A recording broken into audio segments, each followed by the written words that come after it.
Okay, let's dive in. We've got quite a pile of sources in front of us here. Yeah, a real stack. We're talking Brookings, Council on Foreign Relations, NATO updates, ISW reports. Reuters citing intelligence, CRSD, the International Crisis Group, U.S. State Department takes, even the BBC and the Munich Security Report. And some very specific recent events, too, like Medvedev's comments back in May and Trump's moves this spring. It's definitely a lot to unpack. And these sources, they're all sort of circling this really critical question for 2025, aren't they? They absolutely are. They're trying to get a handle on the really tense relationship between Russia and nations, often described in these reports as, the Western liberal nations, or sometimes the liberal left. Right. So our mission here, wading through all this, is basically to ask, how real is the danger? Are Russia and these Western nations genuinely on the brink of war in 2025? We want to look past the headlines. Exactly. See what the actual analysis, the data in these sources tells us. Yeah. And to really get that, the sources pretty much agree. You have to start with understanding Russia's perspective, particularly under Putin. Okay. There's a Brookings report that makes a strong case that really since 2000, Putin's entire approach has been about challenging that post-Cold War setup. He saw it as, dismissive of Russia's place. And the sources frame this as a clash with liberal ideologies. Pretty directly, yeah. Things like democracy, individual rights, international cooperation, the stuff championed by the West. Russia's stance is often presented as being, fundamentally opposed to that. So when these reports use terms like liberal left or Western liberal nations, who exactly are they pointing to? Mostly NATO members, EU countries. Basically, the nations generally pushing those liberal democratic ideas. And the sources really hone in on 2014, the annexation of Crimea, as a key moment. The big turning point. Definitely. That, plus the sanctions that followed, it just shattered trust, completely reset the relationship, according to these analyses. And that downward spiral, obviously, hit rock bottom with the full-scale invasion of Ukraine in February 2022. So fast forward to 2025, looking through the lens of these sources, what's the picture on the ground now? It's pretty grim, and it's clearly fueling a lot of the current tension. Even with massive Western aid, the sources are citing figures around $407 billion total by now, with $118 billion just from the U.S. Huge numbers. Huge. But Russia still holds about 20% of Ukraine.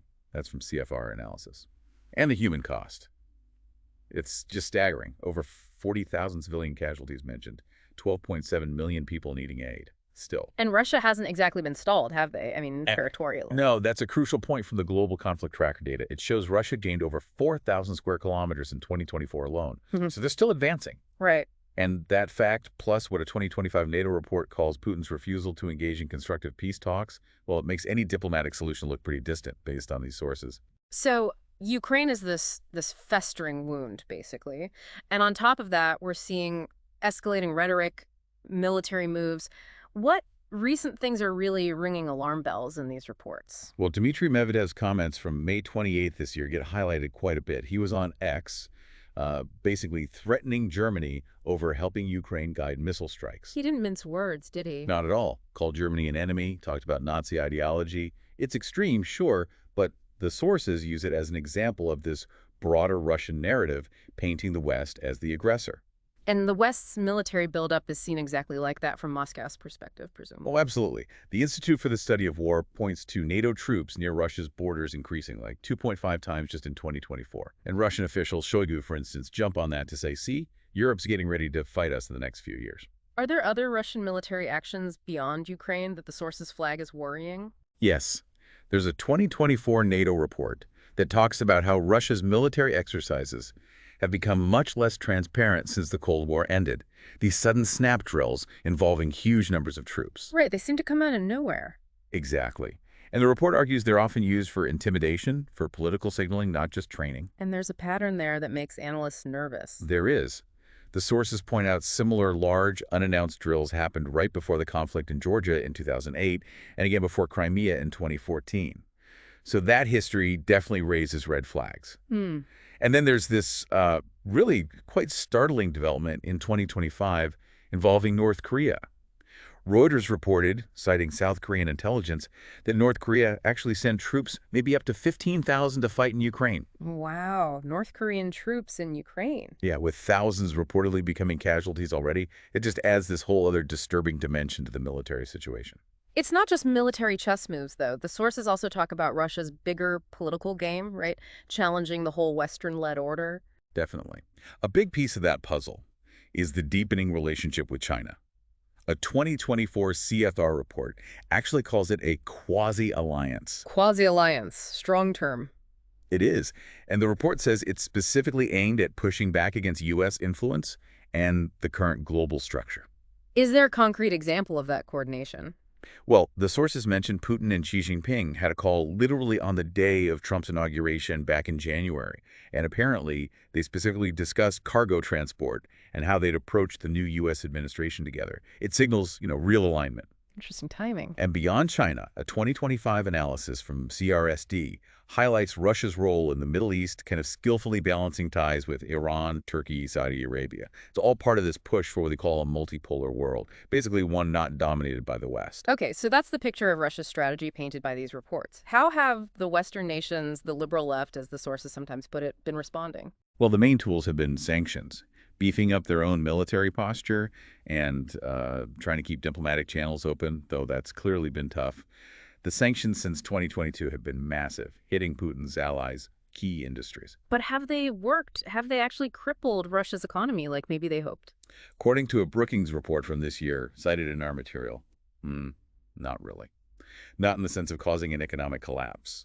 The analysis suggests Russia's economy, partly because of huge defense spending and finding new trade partners, has actually been, well, surprisingly resilient. It's sustaining the war effort. So sanctions haven't delivered a knockout blow. Meanwhile, NATO's building up its presence. Right, exactly. And the EU is trying to boost its defense industry too. Mhm. But as an April ISW assessment notes, Russian officials consistently portray all that as a direct threat, a hostile act. It sounds like a cycle of mistrust, and diplomacy is caught in the middle. It seems really stuck based on these sources. They mention efforts, like the Trump administration proposing a 30-day ceasefire in Ukraine back in March. But the fundamental positions are just miles apart. Russia's conditions haven't changed. Nope. Still demanding Ukraine's demilitarization and neutrality, according to a U.S. State Department statement. And Kyiv, understandably, rejects that completely. And there have been some pretty awkward, even confrontational moments diplomatically. Oh, yeah. The BBC reported on that tense meeting between Zelensky and Trump at the White House in February. Trump apparently accused Zelensky of risking World War III. Wow. That doesn't exactly suggest smooth sailing. Not really. Yeah. And it highlights the friction. Plus, the sources point out Europe isn't even unified. A 2025 Brookings analysis contrasts Germany's strong support for Ukraine under the CDU with parties like the AfD pushing for better relations with Russia. And then you've got Hungary and Slovakia actively opposing more aid to Ukraine. So it's not a united front. So pulling all these threads together, Ukraine, the rhetoric, the military stuff, the alliances, the sanctions, the shaky diplomacy. What's the bottom line from these sources on the actual risk of a bigger war? The consensus is pretty stark. Hmm. The potential for conflict is higher now than at any point since the Cold War peaked. That comes through loud and clear. That's sobering. It really is. Mm-hmm. And they pinpoint specific things driving that risk. Like what? Beyond just the fighting in Ukraine itself. Well, the danger of something spiraling out of the Ukraine conflict is huge. Think about the Zaporizhzhia nuclear plant. The IAEA issued warnings just this year about its safety. That's the nightmare scenario. Then there's Putin's repeated nuclear threats. Which you can't just ignore. You can't. And add to that the fact that major arms control treaties are lapsing. New START expires in 2026. It feels like the guardrails are coming off, something the Munich Security Report warned about years ago, back in 2018. Okay, that sounds incredibly dangerous. But do the sources offer any reason not to expect the worst? Are there factors holding things back? Yeah, they do identify some constraints.